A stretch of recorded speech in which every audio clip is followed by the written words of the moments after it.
Why restructuring fails when work design, decisions, and incentives stay the same.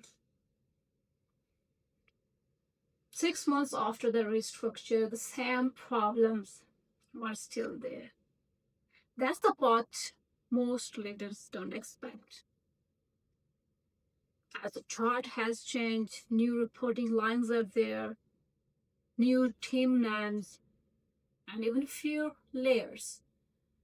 There are different boxes, a cleaner slide, but somehow decisions were still slow because the ownership was still blurry. Teams were still escalating too much. Managers were still chasing alignment. And the work was getting stuck between functions. So the question was not, did anything change? Clearly, something changed. The real question was, what changed and what stayed the same? Because that is where most restructuring succeed or fail. Not in what moved on paper, in what stayed untouched underneath it.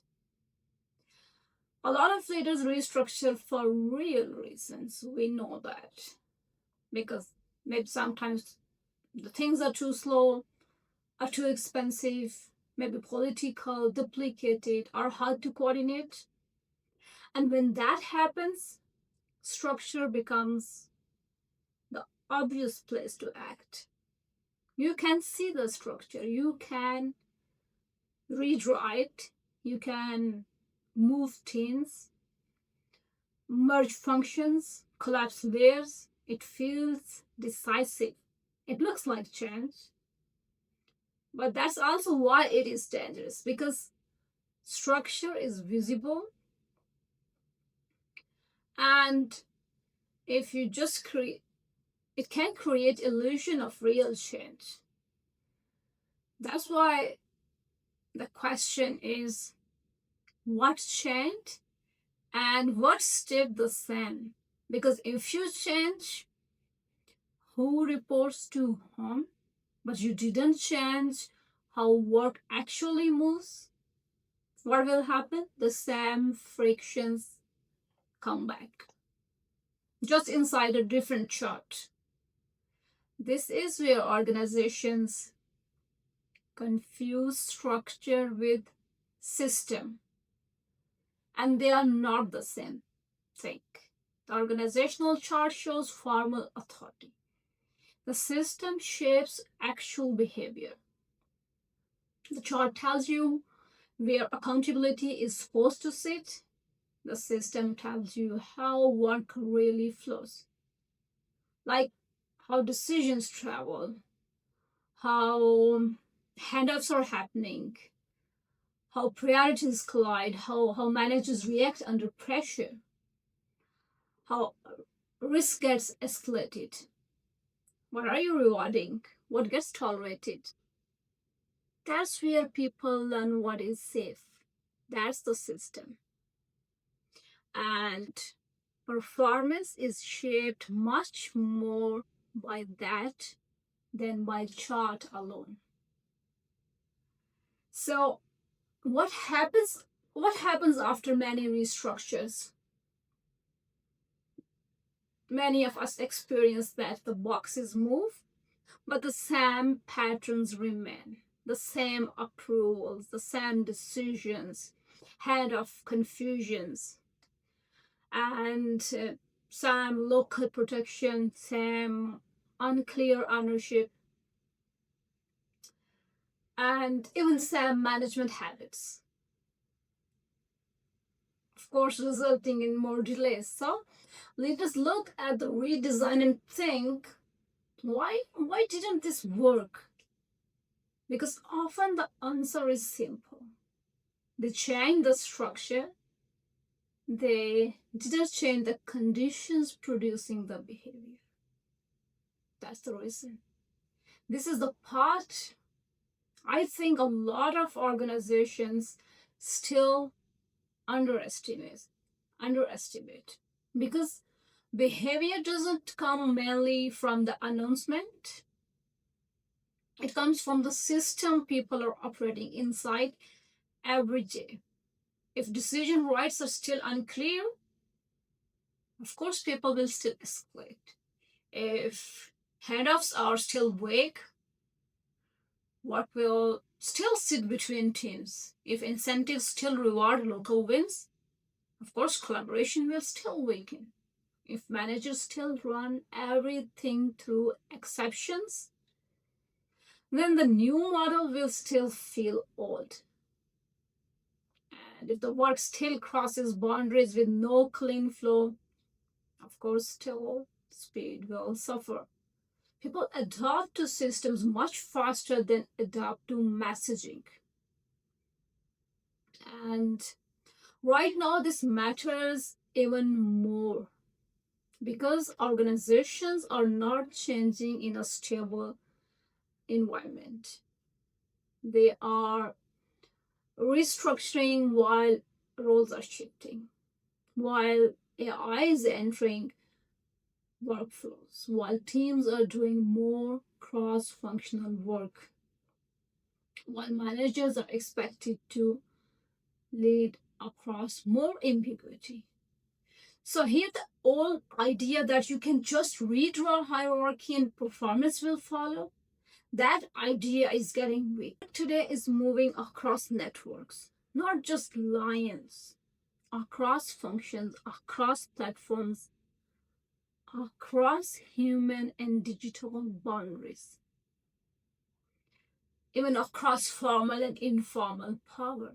So when the friction is happening horizontally, then having a vertical restructure alone doesn't solve much. If you look at McKinsey, yeah, it has been making this point more clearly in recent operating model work. A lot of leaders still start redesign with structure, but that's only one layer. Even strong organization can leave a huge amount of performance on the table when the deeper operating model is weak. That matters because it means the gap is not always strategy and it is not always talent. Often it is design. And Deloitte's recent work is pointing in the same direction. Traditional work models, they are under pressure. Work is crossing boundaries more than before. Organizations know they need more agility, but many are still trying to solve modern coordination problems with just changing structure in an old way. That's why you can see a restructure happen and still feel the same drag afterward. So let's make this practical. If a restructure is supposed to improve performance, what actually has to change underneath? At least 5 things. First one, decision rights. Who can decide what? What must be escalated? What should never need escalation? Where is authority actually close enough to the work to keep things moving? If that stays unclear, people slow down or wait or ask for cover or push decisions upward because it feels safer. That's not a communication problem, that's a design problem. And this is where a lot of restructures quietly fail. One team finishes something and other team is supposed to pick it up. But the transfer is fuzzy.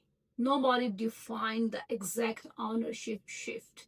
Nobody clarified what really means. Nobody made the next move visible enough. So the work doesn't collapse dramatically, it just sits. And those small waiting points create major friction over time. Third one is incentives and performance logic. What is the organization actually rewarding? Not what it says, what it rewards. If the business says it wants collaboration but still rewards zero wins, the new structure will inherit the old politics. If it says it wants ownership but rewards caution and approval seeking, then accountability will stay weak. If it says it wants speed but at the same time punishes clean risk taking, teams will protect themselves. Again, what changed and what stayed the same? If the incentives stayed the same, a lot of the behavior will too. You can't expect behavior to change. The fourth one is the management routines. This one gets missed constantly. A company can launch a new structure while managers still run the old model every day, still chasing updates, still putting decisions upward, still stepping into it, still using meetings to compensate for poor clarity, still managing through pressure instead of design. So the structure looks new, but the management rhythm keeps producing the old organization. The fifth one that we must consider is workflow architecture. How does work actually move from task to outcome? Not on the slide, in reality. Where does it stall? Where does it loop? Where do priorities collide? Where does it depend on the wrong person at the wrong moment? Where does work cross a boundary with no clean design? Because if workflow is still fragmented, the restructure will not produce sustained speed. It will just create a better looking chart sitting on top of the same old friction. And this is why I think so many restructurings disappoint. A chart is easier to change than a system. A title is easier to rename than a decision pattern.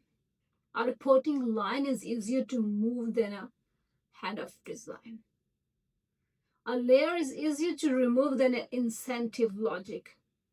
So what happens? The organizations, they choose the visible intervention. But invisible is not the same as chiral. And this is where culture comes back in. Because culture is not sitting in the chart. It is not in the town hall. It is in the announcement. It is in the values. It is not in the values slide, the real values. The culture is a pattern of behavior. The organizational system keeps producing, tolerating, reinforcing, and rewarding. So if the system still produces delay, confusion, over escalation, local protection, manager chasing, weak ownership, then that is the culture people will keep experiencing even after the restructure. Why? Because the chart never held the culture, the system did. So when organizations say the restructure failed, what they often mean is this: we changed where people sit, but we didn't change how the organization actually works. And if that is true, then the failure is not surprising, because performance doesn't improve when you rename the architecture of accountability. It improves when you redesign the mechanisms that shape behavior. So if you are looking at a restructure right now, or even living inside one, or trying to understand why the same friction is still there, then ask a better question. Not only who reports to whom now, ask what conditions are still producing the same behavior, what decisions are still unclear, what handoffs are still weak, what incentives are still misaligned, what management habits are still holding the old model in place, what changed and what stayed the same. Because until organizations answer that honestly, a lot of restructurings will keep producing the same result. And once you see that clearly, the next question becomes obvious. If changing structure is not enough, what are the design conditions that most directly shape behavior inside the system? That's where I would go next, because this is where accountability, decision rights, and work design start becoming very real.